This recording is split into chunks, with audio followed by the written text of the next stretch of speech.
சிறகடிக்க ஆசை சரியில்லை. அடுத்து வர எபிசோடில் நம்ம விஜயா இருந்துட்டு எவ்வளோ சொல்லியும் கேட்காம ஸ்ருதியோட வீட்டுக்கு தான் போகுவேன் அப்படின்னு சொல்லிட்டு அடம் பிடிச்சிட்டு அங்கே போகிறாங்க. அங்கே ஒரு பாலை வச்சு கூட அவங்களுக்கு ஒரு காஃபி போட்டு தரலை, வெறும் டிகாஷனை மட்டும் எடுத்துகிட்டு வந்து கொடுத்து இது சூப்பராக இருக்கும் இந்த சாயா அப்படின்னு சொல்லிட்டு குடிக்க சொல்கிறாங்க. ஆனால் விஜயாவுக்கு அது எதுவுமே சுத்தமாக செட் ஆகவே இல்லை. அதுக்கடுத்து தான் பார்த்தீங்கன்னா சாப்பிட்றதுக்காக எல்லாரும் டைனிங் டேபிளில் உட்காந்துட்டு இருக்காங்க.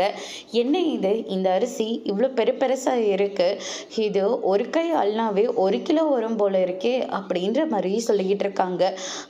மம்மி என்ன பார்த்துக்கிட்டு இருக்கீங்க, ஆன்ட்டிக்கு ஒரு மீன் குழம்பு ஊற்றி விடுங்க அப்படின்ற மாதிரி சொல்லிடுறாங்க. அதுக்கடுத்து தான் பார்த்தீங்கன்னா சுதா இருந்துட்டு விஜயாவுக்கு மீன் குழம்பு ஊற்றுறாங்க. அப்போ கூட அந்த அரிசி அவங்களுக்கு சுத்தமாக செட்டே ஆகலை. அதுக்கடுத்து தான் பார்த்தீங்கன்னா இந்த சைடு மனோஜ் இருந்துட்டு கடையில் தான் படுத்துக்கிறாரு. சந்தோஷ் சொன்ன மாதிரியே படுத்தவர் தான் எவ்வளோ கத்தினாலையும் எந்திரிக்கவே இல்லை. கடையில் எலி வந்திருக்குன்னு சொல்லிட்டு அவரால் சரியாக தூங்கக்கூட முடியல. எலி வருது எந்திரியா அப்படின்ற மாதிரி சொல்லி புலம்பிகிட்ருக்காரு.